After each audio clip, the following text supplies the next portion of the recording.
Hello, everyone, and welcome. I'm delighted that you could join us for our webinar, Beyond Bowties, Risk Modeling with Bayesian Networks and Bayesian Lab for Cybersecurity. We've got a fantastic session ahead, diving into how Bayesian networks can elevate risk assessment beyond traditional approaches. And we have a very full program today, so I'll keep my introductory remarks super brief. Just a few housekeeping notes. You'll see a Q&A or chat window. Please drop your questions there at any time. Time permitting, we'll also pause at the end for our live discussion. And finally, slides and a recording will be available after the webinar. With that, it is my pleasure to introduce Dr. Lionel Jouff, who will lead us through today's journey into advanced risk modeling techniques. How are you today, Lionel? Thank you, Stefan. So let me share my screen. So can you see my screen okay? Yes, we can. Okay. So good morning, good afternoon. So yes, today we are going to see how we can use Bayesian networks for extended, Bowties to have a kind of extension, a probabilistic extension of the Bowtie approach for risk management. And we are going to have an example that will be about cybersecurity. Okay. So first, I'm going to introduce, the Bowtie method by using a knowledge graph. So I'm going to use Helixmap for that. Then after that, we are going to see what is the extension, the probabilistic extension of these Bowties by using our risk-centric causal Bayesian networks. Then we are going to see how we can create a semantic network on the topic of cybersecurity, just to have a kind of broad idea of what are the main dimensions in this domain. And then we are going to create a first risk-centric Bayesian network, causal Bayesian network, without any specific knowledge, just by using, the LLM knowledge mining, by creating this probabilistic model by using just the knowledge that is embedded in the LLM. Right here, it's going to be ChatGPT 5. And then we're going to see that we can. It's not going to be only qualitative, but we are going to be able to analyze them all, right? And then we're going to switch to the analysis of a document, a guideline that comes from the French Agency of Cybersecurity. So we're going to take this document that is like 110 pages and create with Helixmap and Elixia a knowledge map that will give us the dimensions, the main concepts that are described in this guideline. And then we're going to use this guideline as a knowledge file for creating a risk-centric causal network on this topic, right? So it's going to be more or less the same one as the previous one, but focused on this guideline, right? And we're going to see how we can use this network for, again, analysis. And most precisely, we are going to go deep into this model by using the Helixmap visualization tool, and also we're going to publish it in the web simulator, the new version of the web simulator, right? So this is the schedule. But so let's start with a kind of reminder of our workflow. So, in Bayesian, we are a specialist of Bayesian networks. So this graphical tool, so it's a directed acyclic graph where we have nodes that represent the dimension of the domain, and we have the arrows that represent the relationship between the dimensions. So they can be causal, but they can also just be, associations. And we have more or less extended that now. Since we are using Elixia, we are also creating, knowledge graphs, semantic networks, and so on. But so let's talk about Bayesian networks so far, right? So how do we create this Bayesian network? So this kind of, these are the brain. This is brain of our expert system. So the first way we can create this Bayesian network is to do machine learning, right? So we have a large set of machine learning algorithms that are available in Bayesian Lab. We can also create this Bayesian network by using the expert knowledge. So we can do brainstorming session, and by using Biki, so our platform, we can reduce the cognitive biases and create a Bayesian network just by interacting with subject matter experts. And so since almost 3 years now, we have also Helixia. So this is our subject matter assistant that is based on LLMs. So we are using large set of commercially available LLMs. And this is what we call knowledge mining. So we can use them for directly creating graphs, so causal network, Bayesian networks, knowledge graph, and so on and so forth. And so these 3 ways to build a graph, a network, they are not exclusive, obviously. We can use them. We can use Helixia for helping machine learning. We can use Helixia for brainstorming session. So there is a large way to mix these 3 approaches, right? And then once we have this Bayesian network, then we have a representation, a compact representation of the joint priority distribution that describes the domain we are analyzing.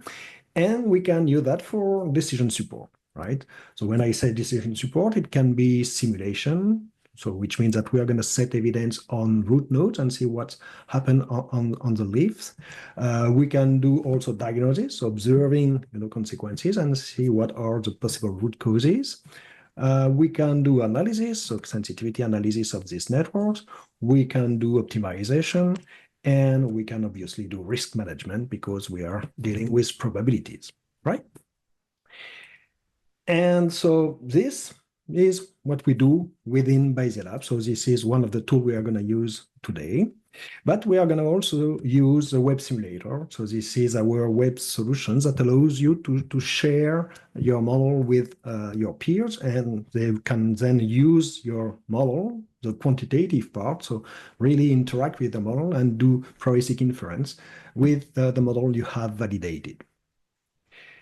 But we can also use this graph because, as you can see, it's not a black box. So when you have a graph like that, this is easily understandable. So we can use it really for communicating knowledge, right? So we can interpret knowledge, we can visualize it, we can explore it, and we can share it. And so this is mainly done by using now our new tool, HelixMap, right? That allows you really to share your graph. And here it's not just Bayesian network, but again, a broad set of type of graphs. So we are going to start with HelixMap. So just a reminder, so this was the topic of my last webinar 2 or 3 months ago. So Helixia is our subject matter assistant that is included in Bayesian Lab, but is also included in HelixMap. And so there are 2 ways to use it. So the first one is what we call open-ended questions. So you just enter your question, and then based on that, we can generate knowledge graph, causal semantic diagrams, semantic flowchart, causal network, risk-centric causal networks. So these are the 5 types of graph we can generate in order to answer your questions. Or we can also associate documents and then use Helixia for creating knowledge graphs that will really analyze either one document or a large set of documents, and also create causal semantic diagrams. So in today's webinar, we are going to use these two parts, so open-ended question and document analysis.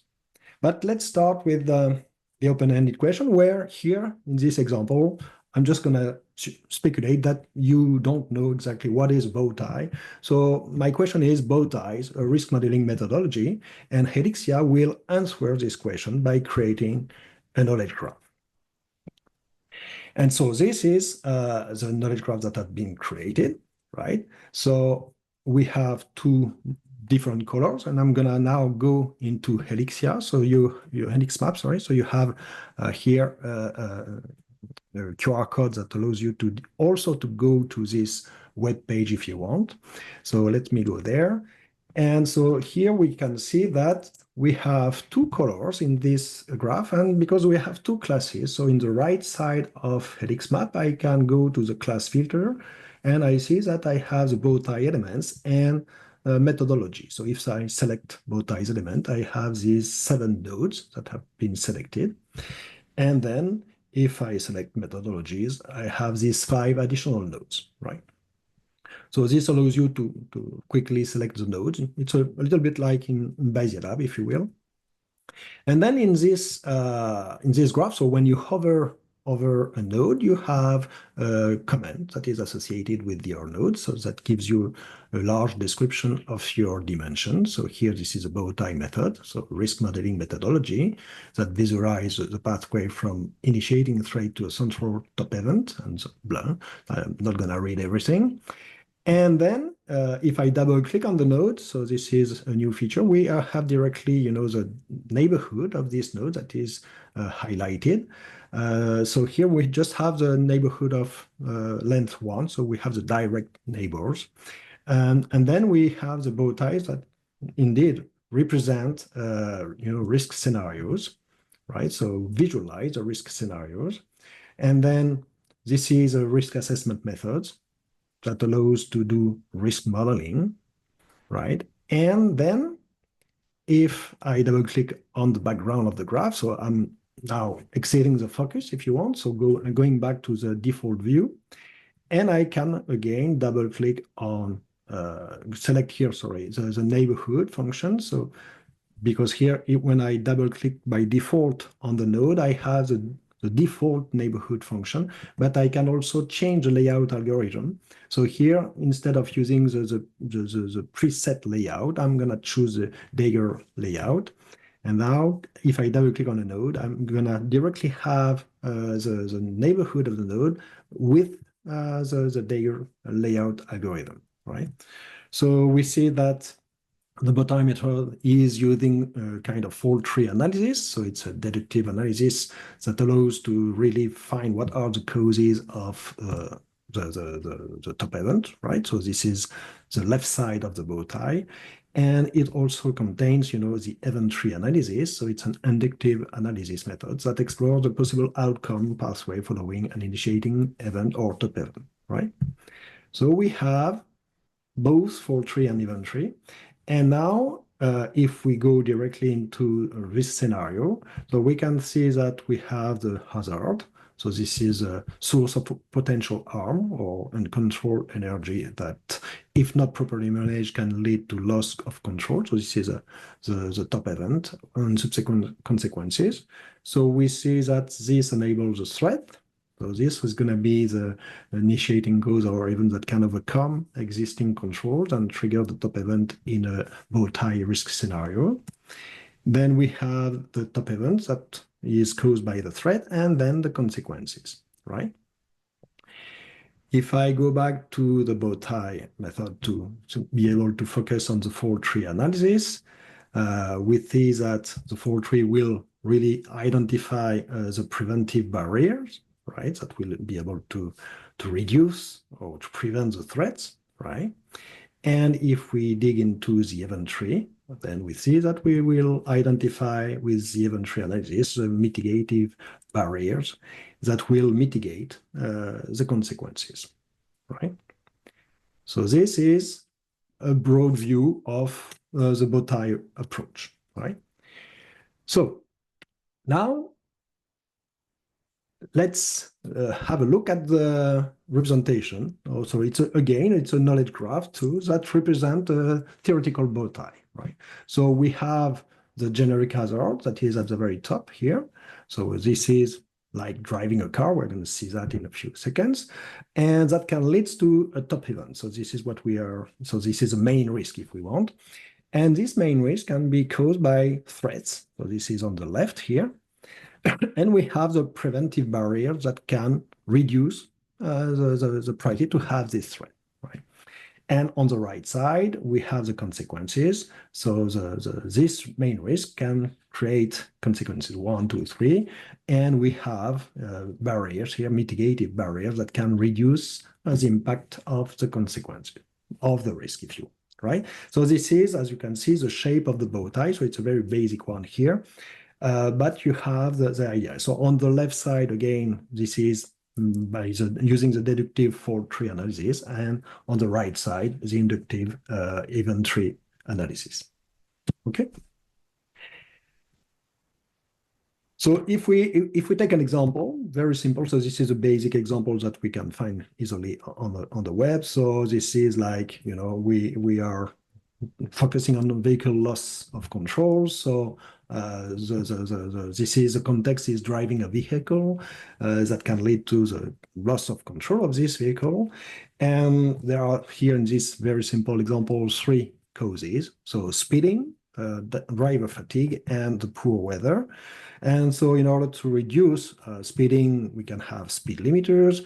For reducing driver fatigue, we can have fatigue deduction or system. So it's not really for reducing driver fatigue, but for reducing this threat.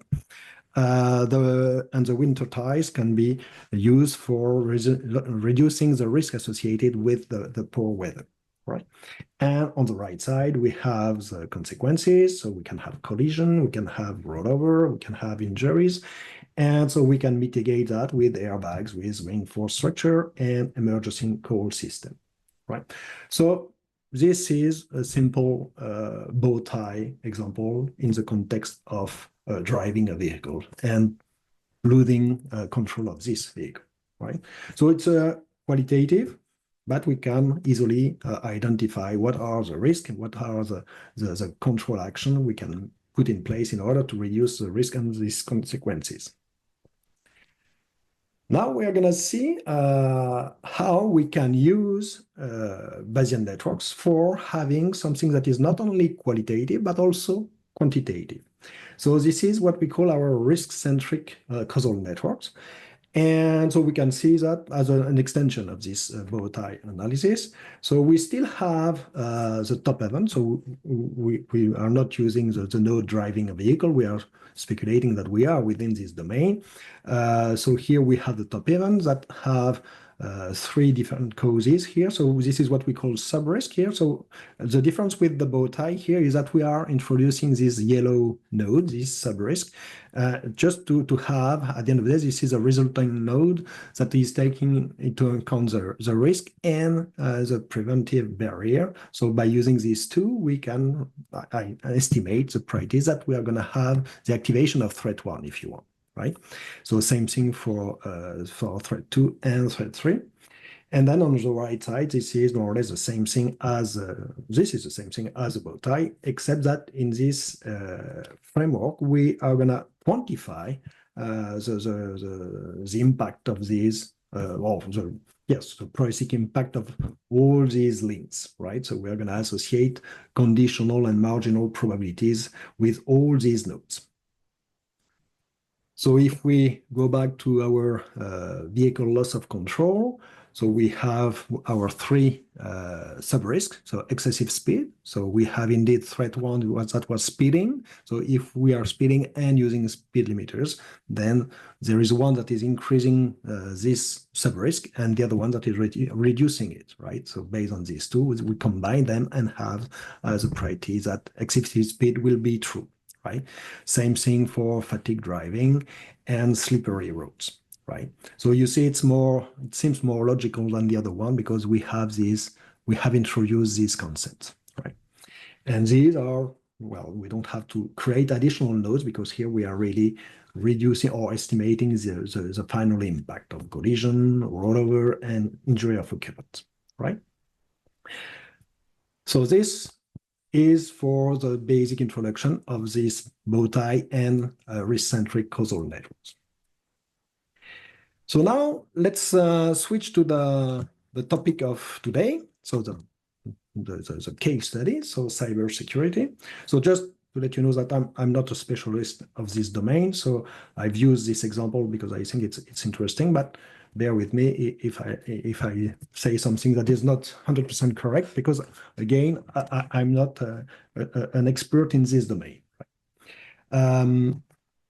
So let's start with building a semantic network by using Bayesian and Helixia, right? So I'm going to show you. So this is usually what we do when we are discovering a domain. We are using Helixia within Bayesian for having an idea of what are the important dimensions of the domain we are analyzing.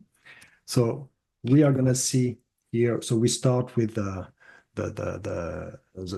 let me go back a little bit here. Just when we start by the lab, we have, this homepage, so we can directly enter a question for Elixir to generate a semantic network in this case. So this is what the feature I'm going to use. I'm entering my question. So it's the same thing as in HelixMap with my open-ended question. So here it's loss of control over critical infrastructure due to a cyber attack, right? So I'm entering this question and I'm going to check here the advanced mode in order to define, because a semantic network it's a kind of workflow where we are first using keywords for identifying what are the dimensions we want to include in our model. And then we are using embeddings and machine learning for building a network that will connect the nodes that are semantically closed, right? So here we have 169 keywords that are available so far. So we are going to use a set of 7 keywords, and these keywords are coming from the Bowtie domain. So here I have defined 7 keywords that are, so here we're going to select these. So we are going to select the causes, the consequences, then we are all going to identify the impact, the mitigating barriers, the preventive barriers, and the sub-risk and threats, right? So these are the 7 keywords we're going to use for sampling the domain. Then we have to set what is the completion model we are going to use, what is the LLM here. So we have GPT-5, we have GPT-4, Mistral, Claude, Gemini, and so on and so forth. So we have a large set of available model. And for this example, I'm just going to use GPT-5 mini. It's going to be good enough. And then I can also select what is going to be the embedding model I'm going to use for being able to have semantic associated with my nodes. So I'm going to use Voyage here. And here now do OK. And this will, use the LLM for identifying what are the dimensions that are of interest in this domain, right? So we have 65 nodes that have been identified. So one color corresponds to one keyword, right? So we have classes associated with these keywords. So we can see that we have 9 sub-risks, dead threats, and so on. I'm selecting all these classes in order to identify, to associate another color that is predefined. And now I'm switching into validation mode, and I'm going to create, the usual analysis we are carrying out, the ones that consist in estimating the node force. So this is a mapping that is quite nice to have, because then we can quickly identify what are the important nodes. And here we have our 65 nodes, so different colors again. So you see in this one, we have the causes, right? So we have the supply chain compromise. It's the biggest one. So it's not the most dangerous one per se, but it's the one that has the maximum number of connection in this case, because it's mainly based on correlation here, based on the embeddings. The strength is the same almost for all links, or very close. So we have, in this one, you have the preventive barrier, so vendor and supply chain risk management. So this is for preventing this risk. We have also in blue here, we have the sub-risk. So this one is supply chain insertion of backdoors. We have this one, so in yellow, the mitigating one. So for this one is associated with, the insecure remote access configuration. We have then in this part, the impact. So in pink or pinkish here. So long-term infrastructure degradation. We have the loss of public trust in institution.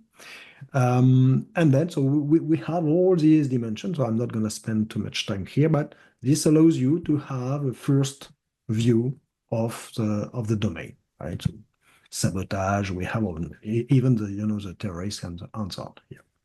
Okay. So semantic network. So in that case, it's really for your own knowledge, right? So just to get a sense of the domain. So now we are gonna use Helixia for creating a risk-centric causal network, or a probabilistic Bowtie, if you will. And we are gonna start with, again, we are gonna use the home button here, and this time it's by using the first tool here that allows to create a causal network, not a semantic network, right? So we are going to use this tool. So this is the same question, loss of control over critical infrastructure due to cyber attack. And in the advanced mode, we have something that is different from the other one because we are not using keywords here. So this is really knowledge mining. So we select the completion model. So we still use GPT-5 Mini here, and we check the option risk-centric causal network. If we don't check that, we are going to just have a causal network, but here we really want to focus on risk. We don't set any complexity constraint and so on, so we just define the default values here. And we do OK. And then we have, after a little while, a causal network that is automatically created. So again, this is extracted from the LLM. If we compare it with the previous network we have built, so with the semantic network the idea was to use the LLM for identifying the dimensions. And then once we have the dimension, we have associated embeddings. So we have created a data set, if you will, that captures the semantics of each node. And then we used the maximum weight spanning tree for finding the links between these nodes. But here, the idea is absolutely different. We are using the LLM for directly creating the risk-centric causal network. So there is no machine learning. This is really extracting the knowledge right from the LLM. And so we have 5 classes that have been automatically created. So we have 6 consequences. We have the main risk that is associated with a cyber attack here. We have the mitigating barriers. So we have 6. We have 9 preventive barriers.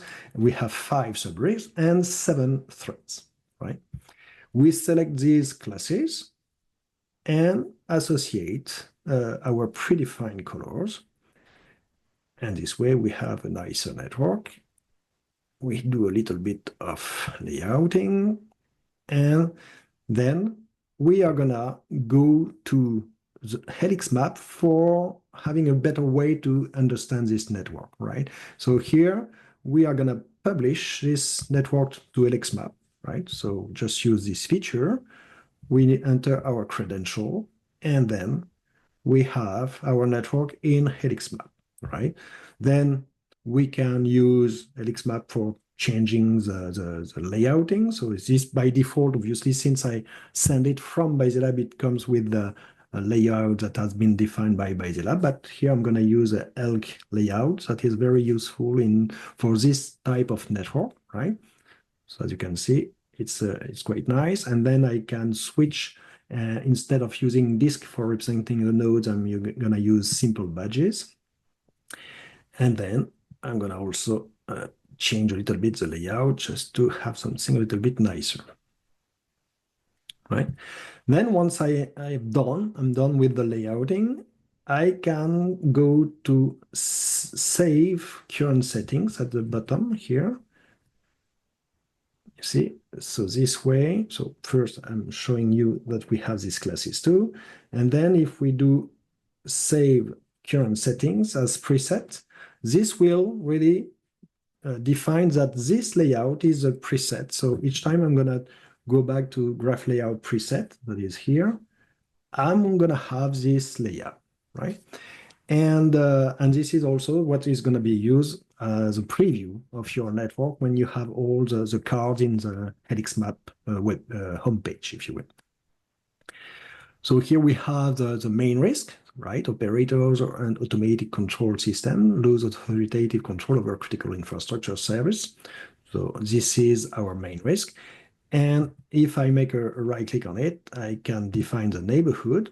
And here I'm going to choose ELK2 for the neighborhood. So now each time I'm double clicking on this node, I'm going to focus on the on the node. I'm going to have the neighborhood of depth 1 with the ELK layout algorithm automatically applied on this subset of nodes, if you will. So by doing that, I'm just focusing on sub-risk, main risk, and consequences. So I don't have the threat. I don't have the barriers, if you will, right? So we have these 5 sub-risk, and we have 6 consequences. So if I continue here, so now I'm gonna just click on cyber attack, on privilege escalation, sorry. So this is the first sub-risk, right? And so we have the definition of this sub-risk. So an attacker escalates from limited access to elevated administrative right within control system, enabling high impact configuration of control action. And we have, so with the red links, you see that we have the barrier, so the prevented barrier, so asset inventory and configuration management. We have the patch management, we have the stronger authentication. And with the blue links, you have the threats. So insider, malicious, or negligent action. We have exploitation of unpatched ICS OT vulnerabilities. And we have the phishing here, right? And when I hover over the link, you can see that we have coefficient, or these are the direct impact associated with the barrier or with the threat, right? So here we have the second sub-risk, the loss of availability of control system. And then the threats, we have the high volume of protocol targeted denial of services attacks against control network devices or operator HMIs that render system unresponsive or slow with the weight of 80 here. So this is the direct impact of this threat on the loss of availability of control system. We have the remote access misconfiguration. So the weight here is 45, so it's less important, and the exploitation of unpatched ICS OT vulnerabilities with a weight that is hidden behind my mouse. And then we have the preventive barrier. So here are the continuous network monitoring. And then we have the segmentation. We have the ICS patch management and the secure remote access gateways and controls. So these are the preventive barriers. So if we go back to the cyber attack, so the main risk, we can focus again on the threats and consequences. And then I can double click on compromise of command integrity to just zoom in this sub-risk. And this one is again defined by 4 threats. So we have the exploitation of unpatched ICS/OT vulnerabilities. So we have the supply chain software, we have the insider, malicious, or negligent action, and the compromised third-party vendor access. And then we have also the barriers, so 4 barriers: the monitoring, the segmentation, the patch, and the vendor supply risk management. Right, so these are going to reduce the risk associated with the compromise of command integrity. Then let's focus on the 4th sub-risk, unauthorized remote access to control system. We can see that we have 4 threats here, and we have 5 barriers. So obviously in this network, this is not going to be the same thing in the next one we're going to see, but in this one, we have threats and barriers that are shared between these sub-risks, right? So the last one here, we have loss of corruption or corruption of monitoring telemetry. And we have 3 threats: compromise or party vendor access, or insider, malicious, or negligent action, and supply chain software hardware compromise, with 5 barriers, right?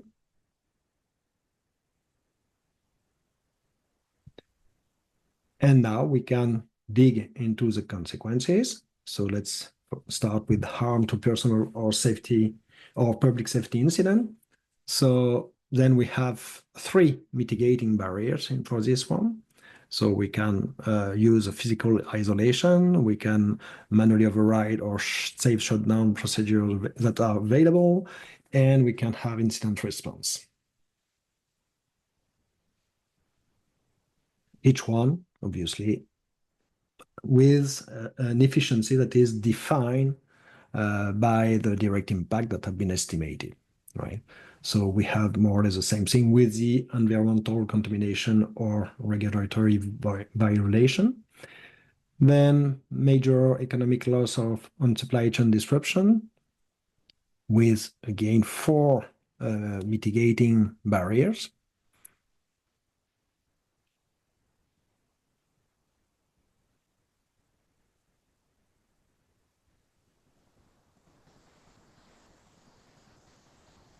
Different effects.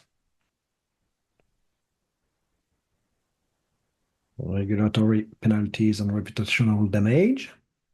3 mitigating barriers. So this one, we already have it, but with different efficiencies.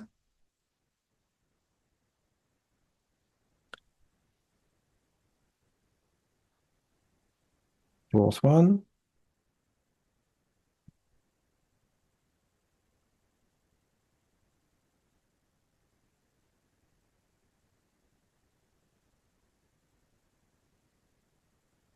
With different, again, effects.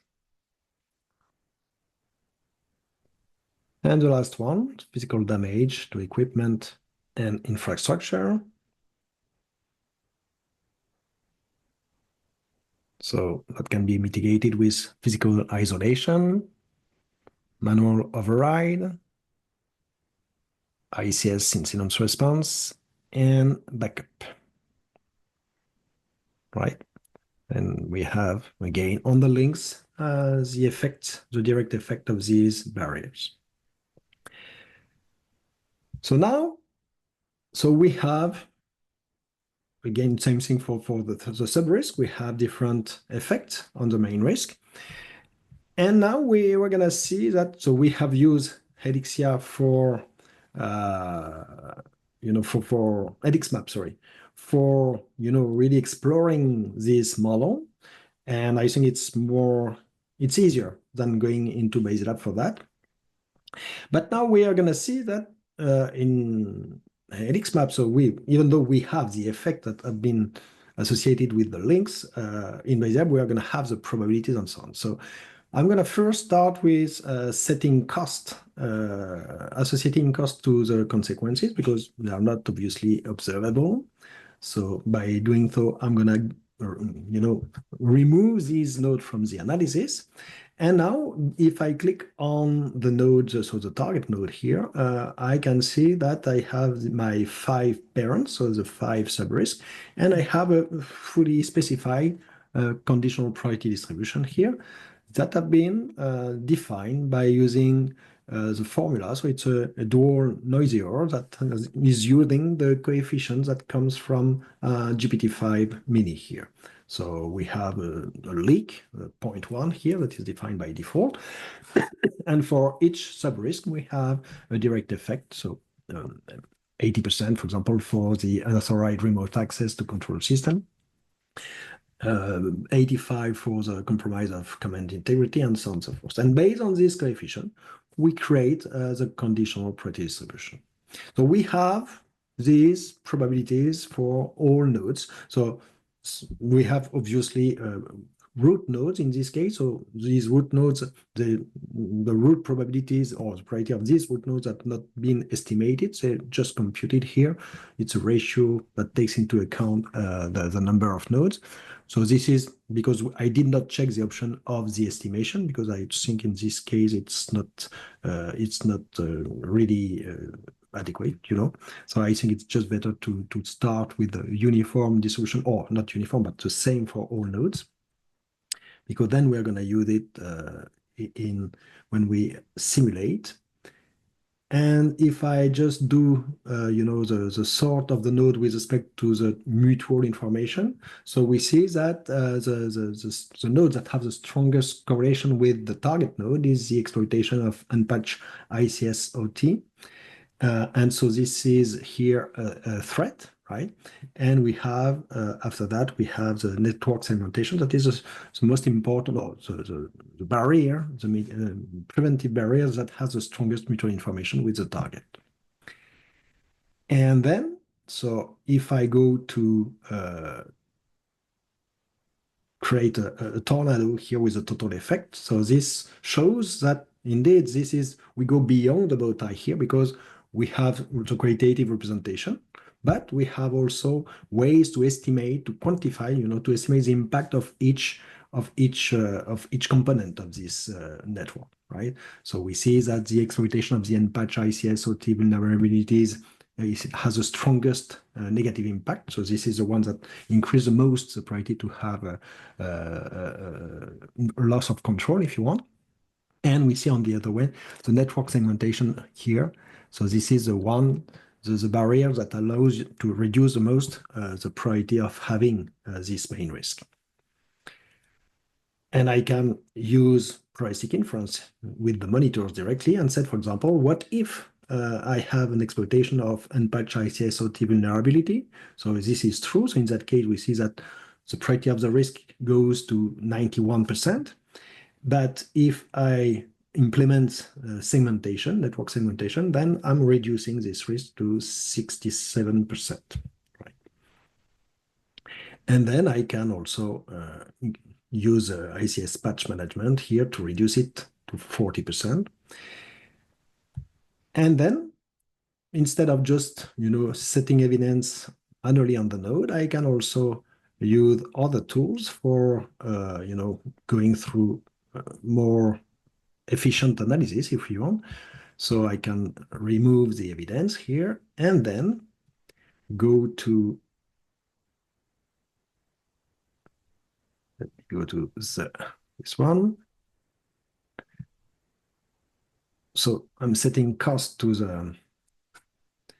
the threat just to focus on the preventive barrier. And now I'm gonna use the dynamic profile. So it's a tool that allows to identify what is the sequence of actions that will allow me to, in that case, to minimize the priority of the risk, right?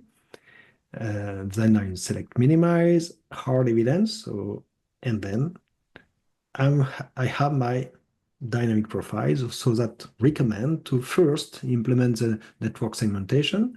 So this allows to reduce the risk from 24% to 15%. If on top of that, I implement the patch management, then I'm going to have a priority that goes down to 10%.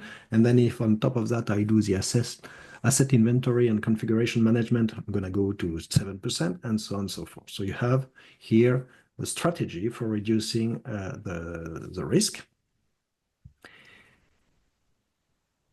Then I can also use a tree instead of just using a probability. So just one trajectory, I can generate a set of policies. So here on the right side of this tree, here, this is my dynamic profile that I had before. So I start with the network segmentation, then the ICS patch management, and then the asset inventory. But if I don't use or don't implement the asset inventory, so the second best action is to do continuous network monitoring. Oops, sorry. Let me go back. Oops. And in red, you see that this is the optimal one. And then I can generate the report to see that, so this is the same result here. So the most important action is the network segmentation. Then it's ICS patch management and continuous network monitoring. So this is the top three. So we have also the secure remote access that is very close. And so this is here, this table is a summary of these set of policies, right? So we have a large set of optimization or it's not really optimization here. It's reduction of the risk. Different ways to reduce it by implementing only three barriers here, right? And now I can also use, the most relevant explanation. So for example, I'm setting that there is no risk, so there is no loss of control. I'm sure of that. And I want to identify what is the most relevant explanation for that. So I'm using our tool here, weight of evidence.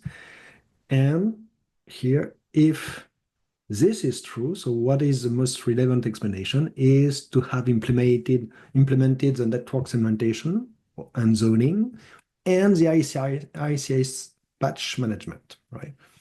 The second most relevant explanation is the segmentation and the strong authentication. And the third one is the segmentation and the asset inventory. So we can see that network segmentation belongs to the three top most relevant explanation.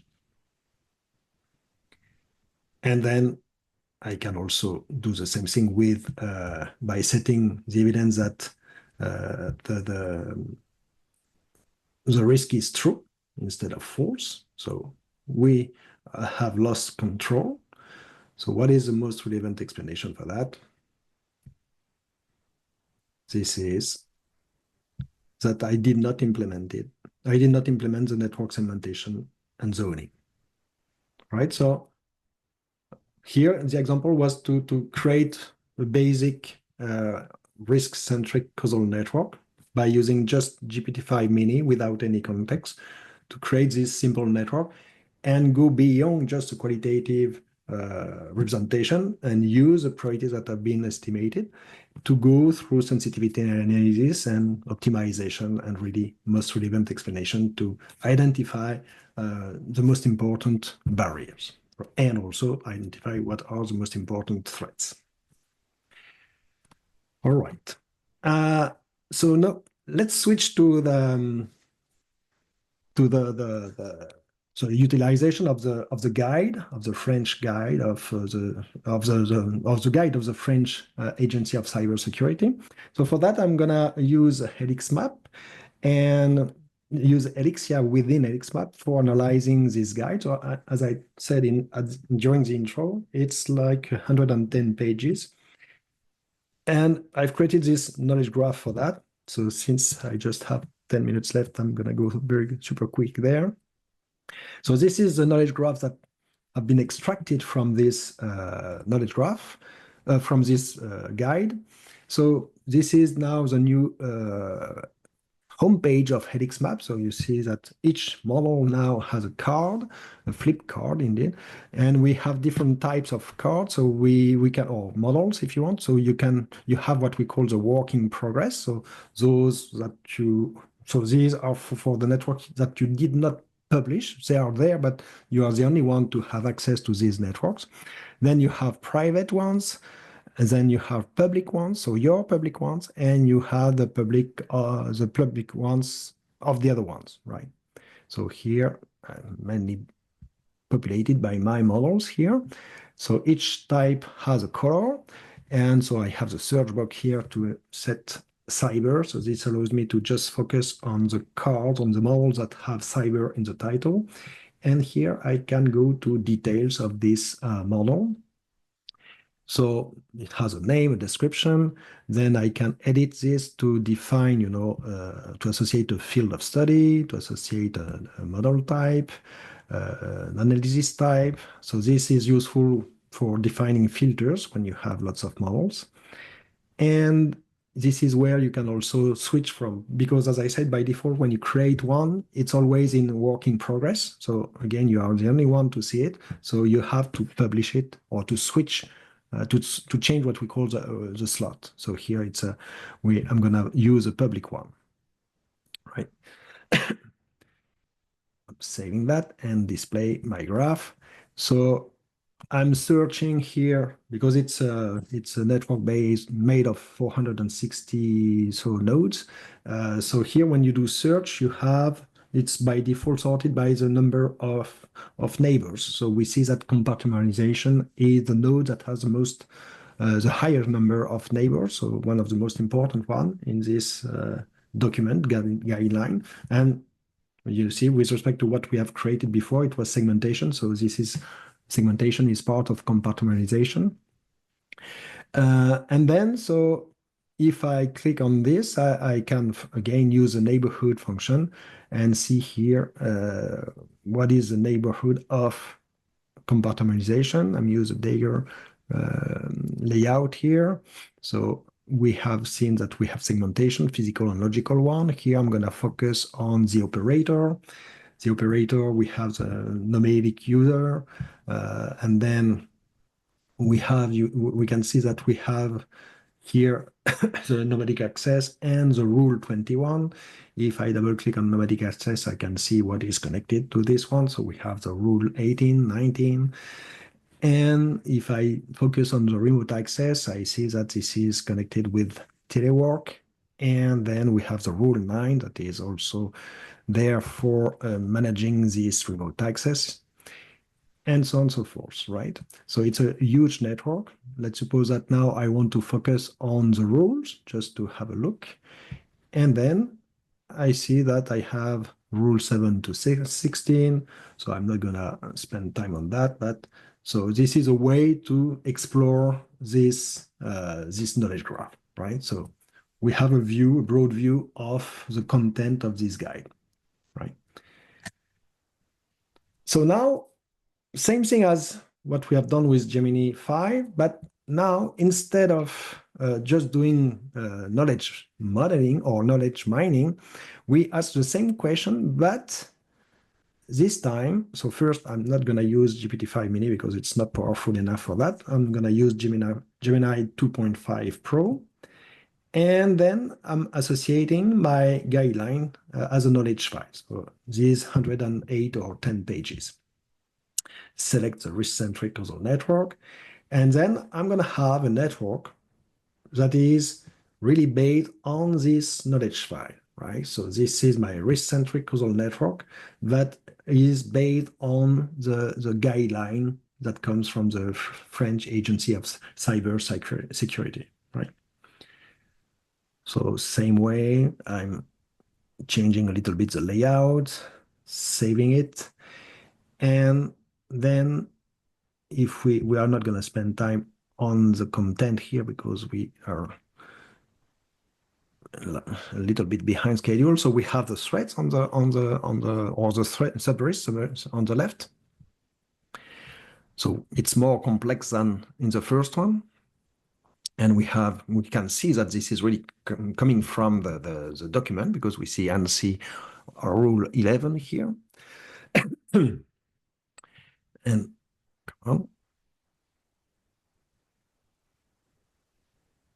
And then if we go to the right side, we have the consequences. So the same things, they are already coming from the document here. You see, this is a rule 23 here.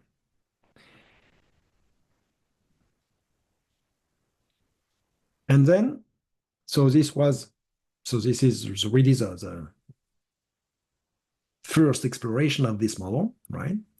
So I can go back to details. Here, I'm gonna real quick define the different types, the comment, and switch it to a public one.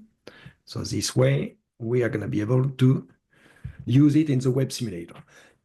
So here, the web simulator, we have also improved it.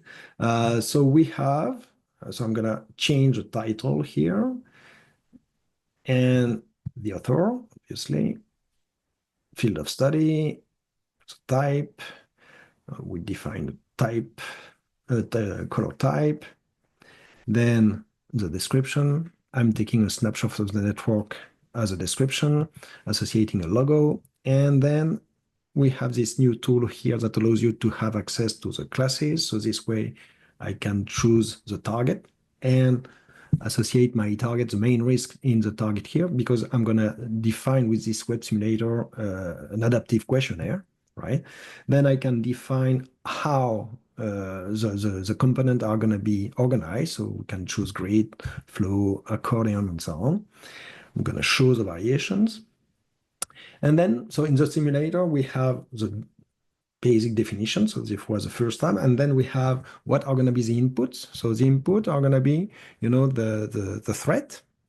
So I'm first checking the threat here. So then I just have the nodes that have been associated with this class. And as a component, I'm going to choose probability. So this means that the user will be able to change with the slider to define the value associated with this node, but by defining probability, not just true or false.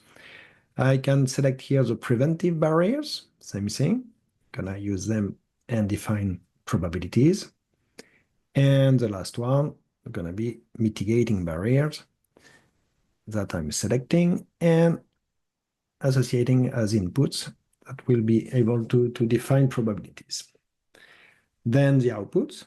So here, obviously, the main risk, and it's going to be a gauge, right? And then we can define that it's going to go from the green to red. Then we are going to have the sub-risk. I think it's interesting to have these nodes in the web simulator.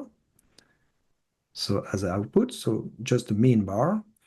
And the last one are going to be the consequences. And the same thing with gauges and from green to red. Right? We can click on preview just to have a sanity check to see if everything makes sense, right? So everything looks correct. So then we can go back to our web simulator, then to our network. We save it because this is a graph. So the web simulator definition is included in this XBL file. And now we just go to the web simulator. So we sign in, go to the administration page, select the file that we just saved.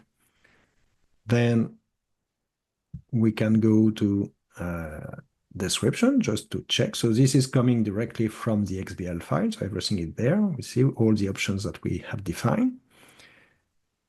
Title bar. And here I'm just going to check the logo is here and define a URL because I forgot to do it in the XBL file. Then do OK.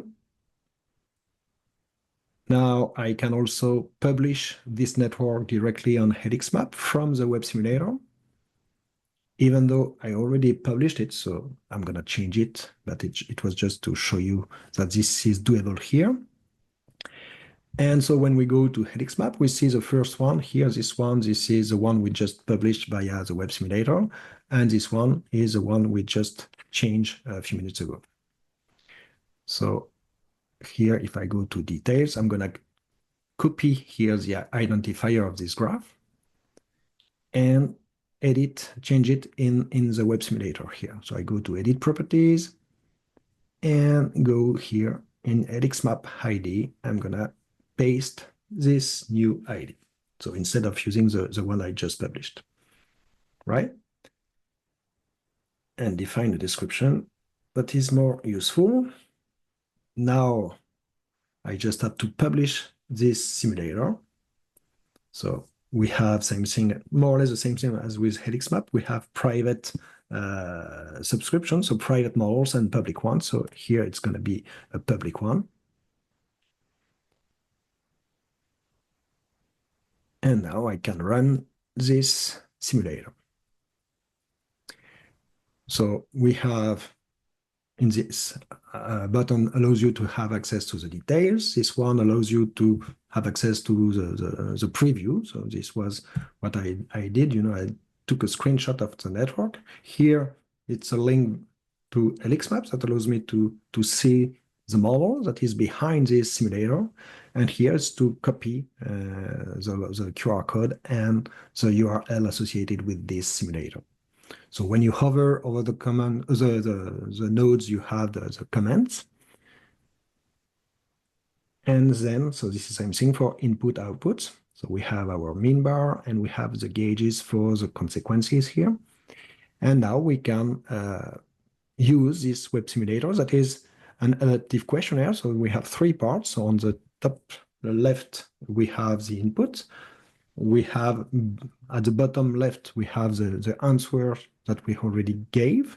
And on the right side, you have the output, right? So if I said that we have a weak authentication for admin accounts that is around 70%, then you see we have updated on the right side the priority of losing control. So it's 70% now. And we have at the bottom the answer. So the weak authentication is here, right?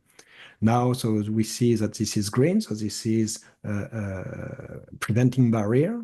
That is the one that allows to reduce the uncertainty associated with the main risk. So let's suppose we are implementing that. So we are reducing the risk to 15%.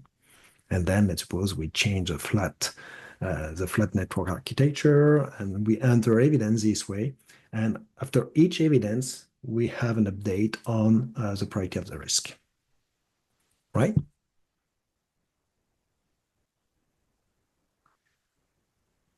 So this is a brand new version of the web simulator. And so just to conclude, here you have, so I show you Helix map and the simulator. So Helix map, you can go to this helixmap.bayesian.com and use signing, and it's you have a freemium part, so you can, once you have sign in, you can, or sign up, you're going to be able to use DeepSeek and GPT-5 Nano just to create networks. And if you have API keys, you can also add them and then use Helix map for creating your knowledge graph, causal graph, and so on and so forth. And otherwise, you can also go to the simulator, so simulator.bayesianlab.com, and then you're going to see all the models that are currently available. And if you have a Bayesian Lab, you can obviously publish your model there because you have a set of public slots associated with all licenses. So on that, I'm sorry, a little bit late. Thank you very much for your attention. Thank you, Lionel. A fascinating presentation. And to me, to some extent, something really new because I've personally not done much in the field of cybersecurity. So it was interesting to venture into that particular field of study. So thank you, Lionel. Now, just to wrap up real quick, we have a few questions that we don't have enough time to really go into them. We will respond to them offline and get the answers to everybody. Let me just finish up by giving you a brief outlook as to what's coming up in terms of more events. Our next event is a seminar that will take place in New York City on October 23rd. That event will actually be a half day, a 3-hour seminar. And it will be about using GenAI in the context of market research and marketing science. So that should be interesting. We've had the same seminar before in Cincinnati and Chicago. We created a lot of interest. And so now we are going to New York City and run the event there too. Looking out a little bit further, I should remind you of our Bayesian Lab conference that will take place in November in Boca Raton, Florida. We have a fabulous venue at the Florida Atlantic University. We're close to the beach. It should be a lovely, lovely event. And I hope you consider joining us there. And in the context of the conference, I would also like to draw your attention to a specific 3-day Helixia training course that Lionel will be hosting. This is actually part of the pre-conference program just prior to the actual Bayesian Lab conference. So I think this is a great opportunity to join the course and then immediately following participate in the conference. And then if you still have time and leisure, you can spend the weekend in Boca Raton. It will be a lovely place at that time of the year. Now, just to conclude, pretty much everything you've seen today, you can try. Of course, HelixMap, the web simulator, but you can also download a trial of Bayesian Lab and replicate many of the things that Lionel shared with us earlier. On that, thank you so much for your interest. I'm really glad that you were able to join us. So many of you came to attend our webinar, and we look forward to seeing you again at a future event. Thanks again and have a fantastic day.